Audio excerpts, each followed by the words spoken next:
Symbole de résilience et de cohésion pour la paix, le festival Zéro Polémique 8e édition tenu à Bukavu du 8 au 14 décembre 2025 a été un remède au traumatisme vécu par la population affectée par la crise. Joyeux Kabodjo, directeur de cet événement, remercie tous les participants et s'en félicite. Je suis satisfait que le festival Zéro Polémique, qui cette année, depuis plusieurs années, on n'avait pas réussi à faire une semaine des dates, des galas, des spectacles et tout. On vient de faire une semaine. Et le public de Bukavu ne nous a pas déçus, il a été présent comme d'habitude. Les partenaires ne nous ont pas déçus, les médias, tout le monde. Bref, toutes les institutions qui peuvent représenter les couches sociales d'une société ont été représentées au Festival Zéro Polémique en sa 8e édition et nous en sommes bénis. Nous, cette génération née et grandie en guerre, mérite en fait d'apprendre comment surmonter les difficultés liées aux conflits armées. Et parmi ces difficultés, il faut réfléchir aussi dans le sens de se dire qu'il faut bien qu'il y ait de l'amour pour qu'il y ait de la paix. C'était un rendez-vous non seulement du rire, mais aussi un carrefour de soutien et d'appui aux initiatives de vivre ensemble en paix dans une zone sous l'emprise des conflits violents. Nombreux partenaires ont affirmé cela par leur engagement. Monsieur Thomas, représentant de la coopération suisse en RDC-DDC, pense que le festival était magnifique car il a permis de réunir différents artistes internationaux et locaux. Bon, magnifique. On a vu des comédiens de grande classe, des comédiens de Bukavu, mais aussi des comédiens d'autres pays d'Afrique, de Brazzaville, de Cameroun. Donc, c'était vraiment joli de voir que l'humour peut unir les nations. Bon, la Suisse, ça fait 10 ans qu'on soutient.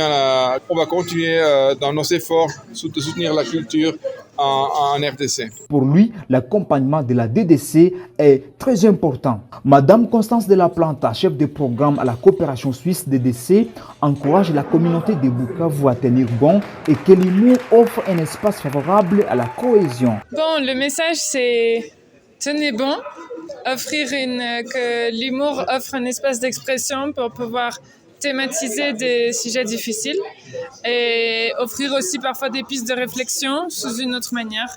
Donc le message c'est de continuer malgré le contexte à tenir. Tour à tour, différents artistes qui ont presté dans cette activité n'ont pas caché leurs sentiments. Takam, venu du Cameroun, invite la communauté de la sous-région des Grands Lacs en particulier et de l'Afrique en général à cultiver l'amour.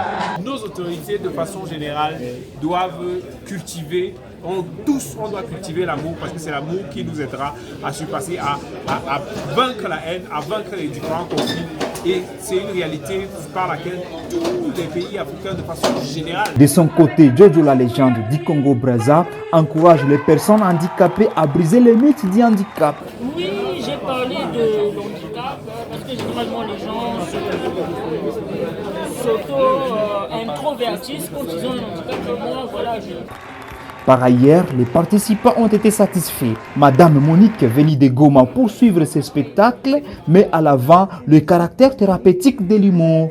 Bon, ce que j'ai retenu est que malgré ce que nous traversons à Goma et à Bukavu, les gens quand même essaient un peu de comprendre la situation et de survivre.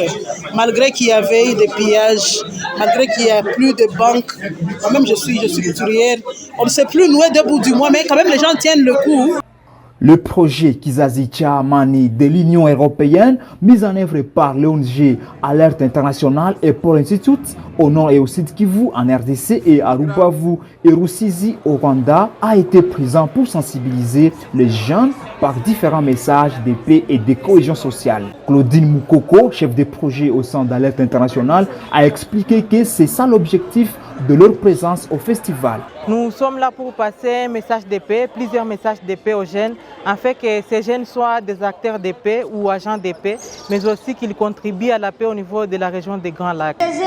Ce festival qui a rassemblé plusieurs communautés autour de son thème, le survivant déridé, a été une occasion thérapeutique et un appel à la cohésion et à la paix dans la région des Grands Lacs.